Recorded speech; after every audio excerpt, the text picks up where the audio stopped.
years later, they graduated. One of the seminary students came back to their school and gave a testimony. And he said, I pray for a big church.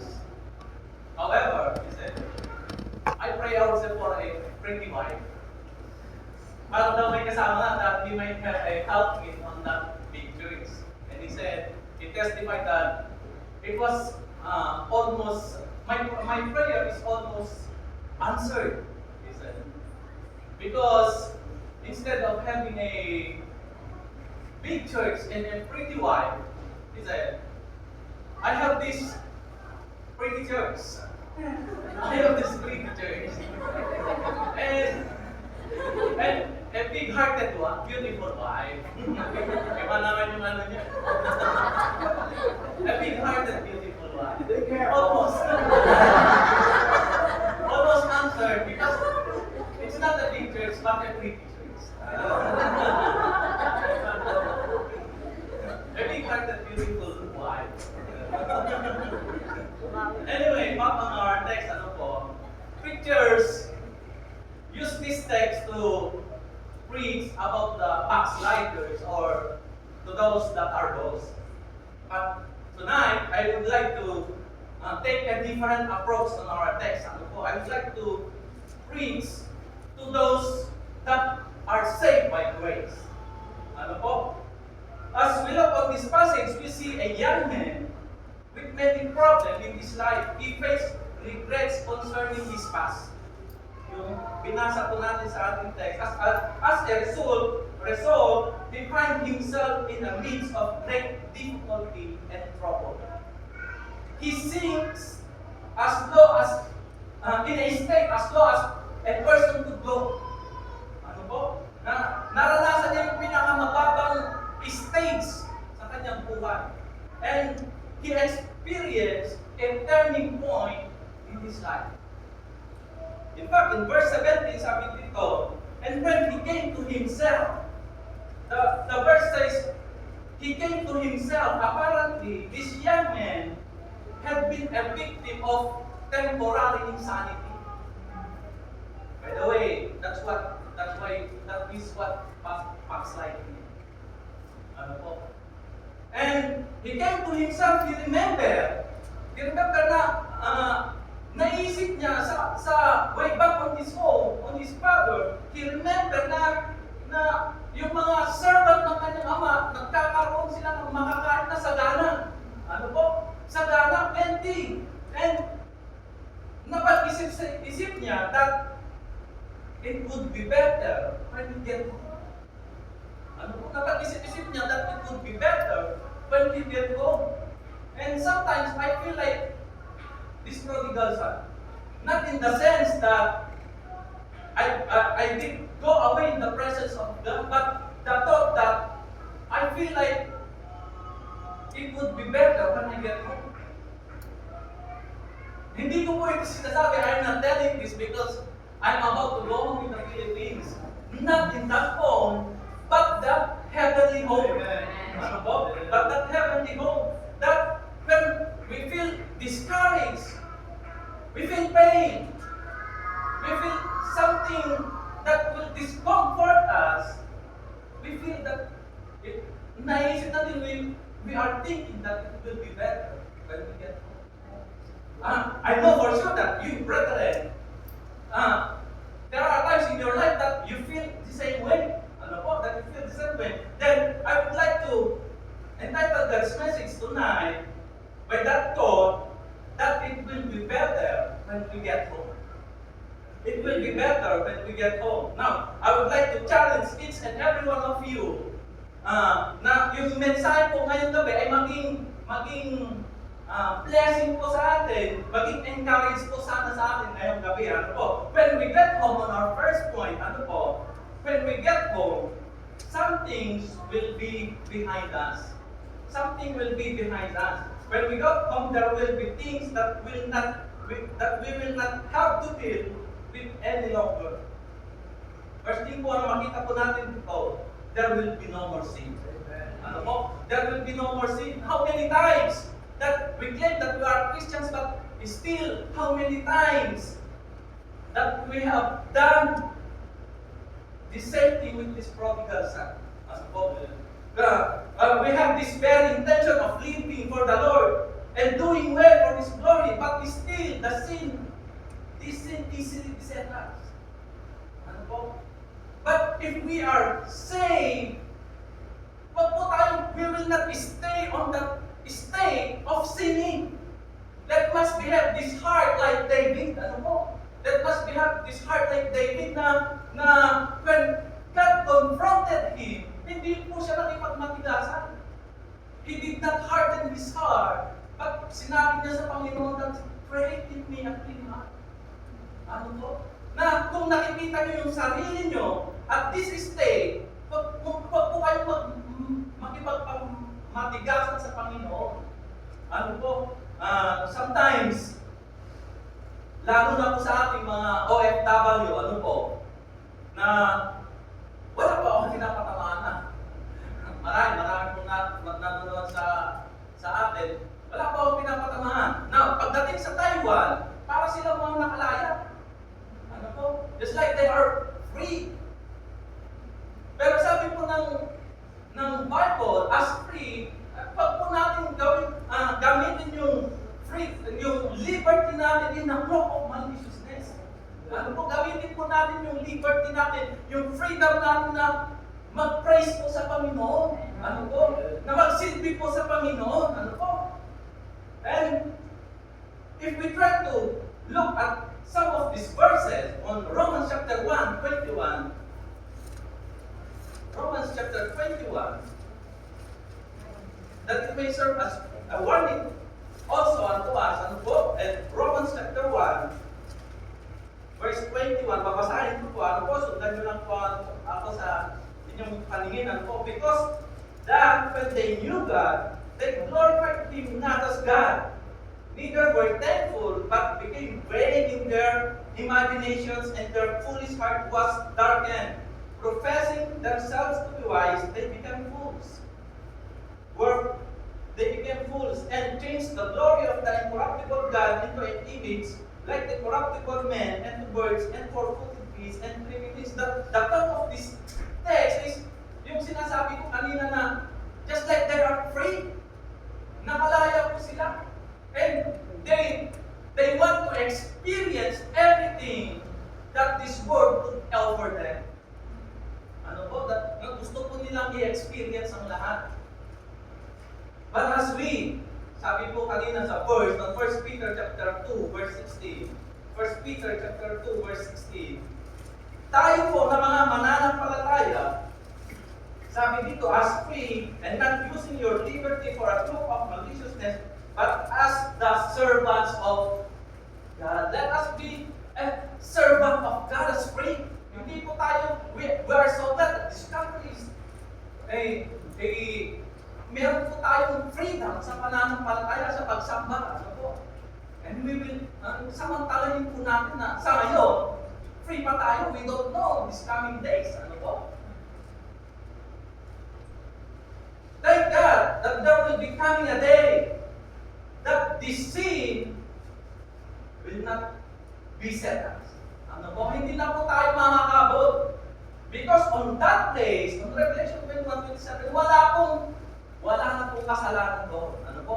On that place. Second thing po na makikita natin, there will be no more separation. Ano po? There will be no more separation. Pansamantala, maghiwa-hiwalay po tayo. Ano po? As some here, as someone, yung mga iba din po dito, there will come a time na may-endo po kayo. We have this temporary separation. But on that place, that will be no more separation. Amen. Ano po? Wala na po. We will enjoy the fellowship evermore. Amen. Makikita ko na kayo na kakaiba, na wala nang kapintasan. Ano po? Hindi nyo na matatawag si Sir na ano? Katangkakan. No. But on that place, there will be no more separation. And po. Second, that makita natin on our first point, there will be no more suffering. Amen. Ngayon pa nga lang, nararamdaman ko yung tuhod ko na naoperahan eh. Pag lumalamig ng konti, I feel it. But on that place, one day, wala na po tayong mararamdaman na sakit. Ano po? Hindi na po tayo iiyak. Sabi ko ng Panginoon, and God will wipe those tears. Ano po? Hindi na po tayo iiyak. Hindi nyo na ako makikita ng iiyak. Ano naranasan ko naman? Hindi ko na rin kayo makikita na iiyak. Because on that place is the perfect place. Ano po? On that place is the perfect place. In fact, sabi po ng Panginoon, kung nagsasuffer po tayo dito on this earthly life, because of the persecution of the gospel's sake, we glorify God.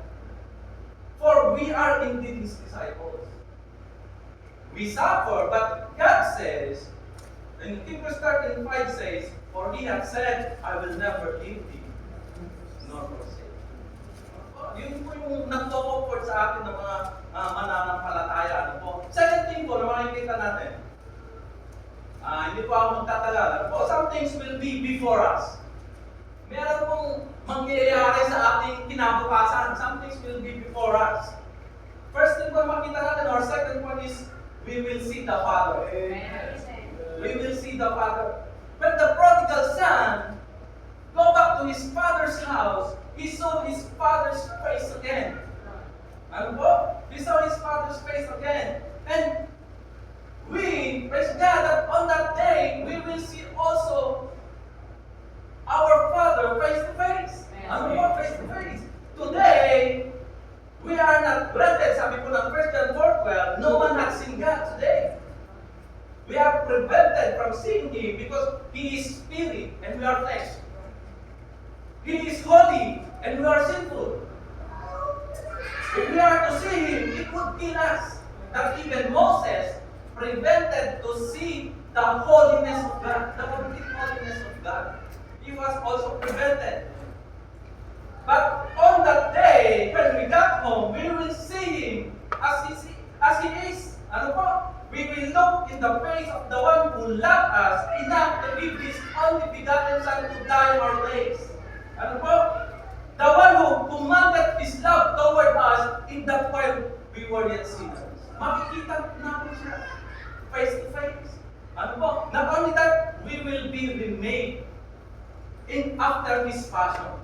When the prodigal son came back to his father's house, on verse 22, sabi, ibinili ng kanyang ama, his father told his servant that he will bring out the best robe on that house. And who do you think the owner of that robe? The father himself. The father himself. And when the father smelled that his boy smelled hot pen, yung amoy, siyempre, siya ang tagapag-alala ng mga baboy eh. Ano po? Hindi ganun kagandahan ng amoy sa mga nag-aalala ng baboy. But when the father gave him the robe, this wayward boy, the estate that he has on that place was eradicated. Nawala na po nung pagkalagay sa kanya ng robe. Ibig sabihin, the estate that he has na before, na ibalik na po sa kanya. Ano po? And when we got home on that place, we have this robe. We have also this robe. And another thing po, we will enjoy His favor. We will enjoy His favor. When the prodigal son returned to his home, to his father, with the ring that was put in his hand, it was the ring of reconciliation. Ano po? If the king gives you that ring, you have that authority. Or if you are the owner of that place and give you the ring, just like Joseph, you have this authority. Ibig sabihin, naibalik po sa kanya yung lugar niya sa kanilang bahay. Yung sinasabi niya na hinihingi niya sa kanyang ama na, Ama, gawin mo na lang po akong servant. Pero sabi ng Ama sa kanya, ibigay sa kanyang robe, ibigay sa kanyang ring. That even Jesus Christ, He did not call us servant. But sabi doon, He called us friend. Ano po? He called us friend. And when we get home, He will reward us. He will reward. That's why that we are enjoying His favor. Though He did all this dying, though He did this saving, He did the keeping, He did all this working, He did everything and nothing we have ever done. But yet He said He will reward us. This is enough that we should be glory. We should be happy that someday He will reward and He will give us these crowns. But someday we have also this privilege that this crown will bring back to His faith. Ano po? Because He alone deserves this glory and these praises. Ano po? He alone deserves this glory and these praises. Okay po, last thing po makikita natin. Last thing po. Some things will be just bless us. When we got home, something will just bless us. We will, first thing po na makikita natin, there will be a freedom. Freedom to worship. Freedom to fellowship. Ngayon, binabawalan tayo ng mga neighbor natin. They forbid us to have this little noise. But on that place, we have this freedom. Even if we laugh at our extent, we are free. Ano po, we have this freedom. Wala na po tayong makikitang yung kapansanan, what is that term? Wala po tayong makikitang kamalian bawat isa. Ano po ba? We will look ourselves and to you as the same. Because we are perfect. We have this perfect body as the Lord is. Ano po? And we will have this feast. Sabi doon, on verse 24 on our text. Verse 24 on our text, ano po, sabi doon. For this my son was dead and is alive again. He was lost and is found. And they began to marry. In that days there is this feast na hindi po matapos-tapos. Ano po? Na dito, sometimes we are forbade to speak or to shout, na sinasabi ko po kanina. But on that praise, unlimited. Ano po?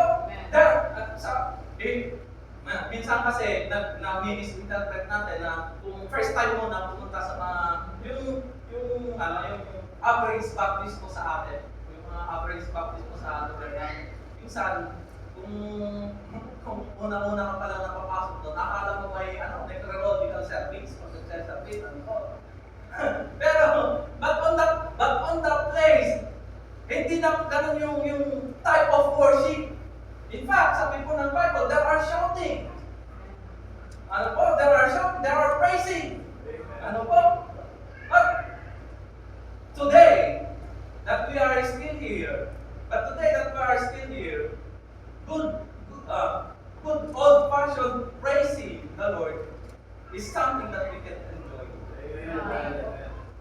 Sabi po ng Bible, the book of Acts, and when they sing hymns, and in prayer, ano po, and in breaking of bread, sa Pilipino, breaking of bread, breaking of rice,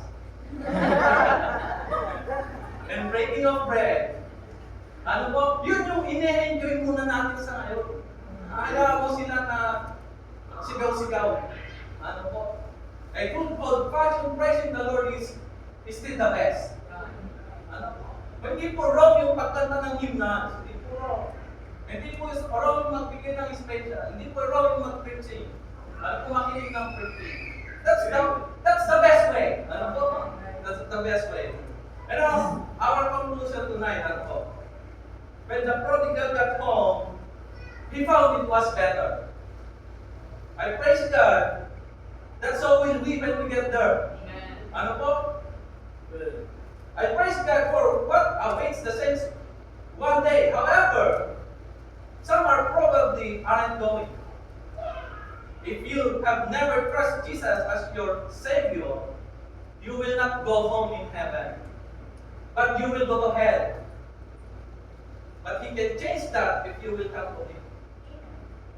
We often hear that life is short, better enjoy it.